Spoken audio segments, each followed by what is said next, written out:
Bonjour à toutes et à tous. Collecter une information n'est pas forcément chose aisée. Il faut bien connaître les particularités du terrain liées au pays pour éviter de perdre du temps, s'orienter vers les bons témoins et ne pas passer à côté des renseignements qui feront la différence avec un autre journaliste. Pour expliquer les difficultés auxquelles vous pouvez être confrontés, les sujets difficiles à aborder et surtout comment vous pouvez procéder, nous avons demandé à 3 journalistes de livrer leurs astuces pour capter l'information.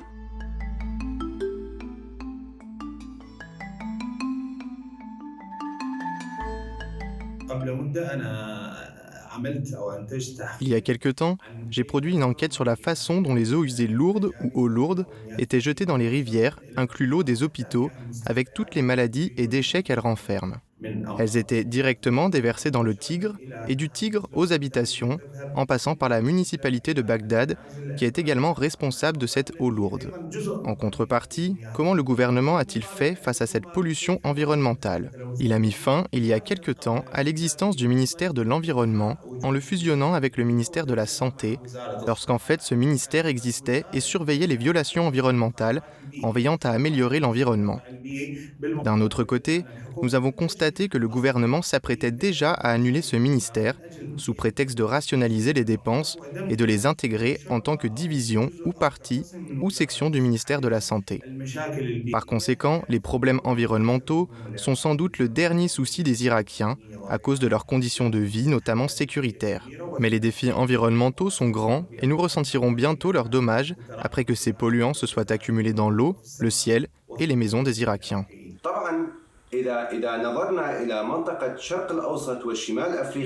Bien sûr, si l'on regarde la région Moyen-Orient et Afrique du Nord, elle est plus vulnérable au changement climatique.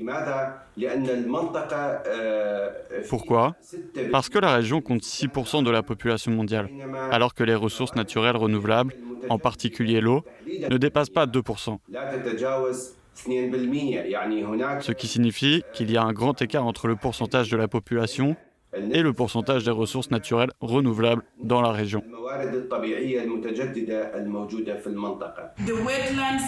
Les zones humides remplissent de nombreuses fonctions écologiques. Elles filtrent l'eau, qui atteint de grandes étendues telles que les rivières, les étangs et les lacs. Elles abritent également de nombreuses formes d'animaux sauvages. Mais vous avez également une pression en direction des zones humides, en raison de la famine dans les zones rurales. Partout où les vallées sont disponibles, il y a des zones humides. Il existe de nombreuses zones humides à Kampala, mais leur superficie diminue en raison de la colonisation et du développement. Si les zones humides et les forêts sont détruites, l'Ouganda deviendra probablement un désert aride.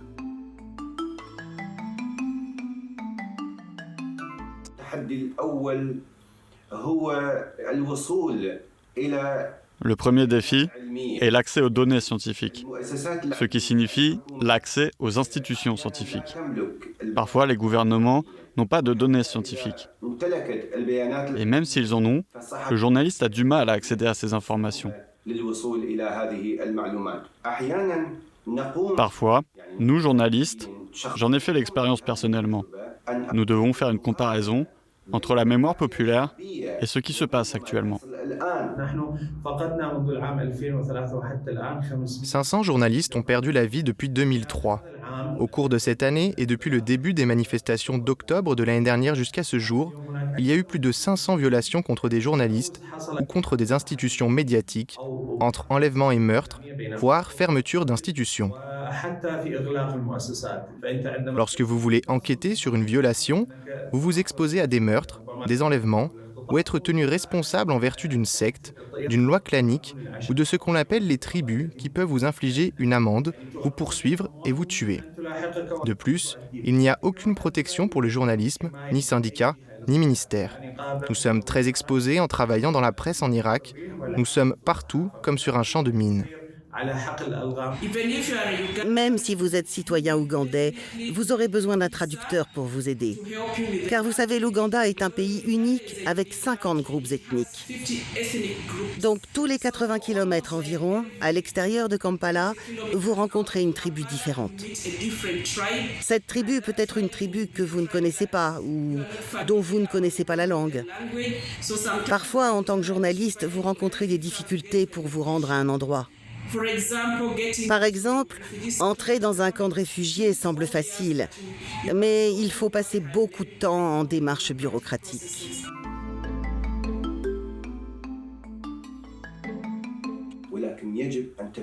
Notre méthode doit être efficace et moderne. Sinon, le message écologique ne sera pas transmis.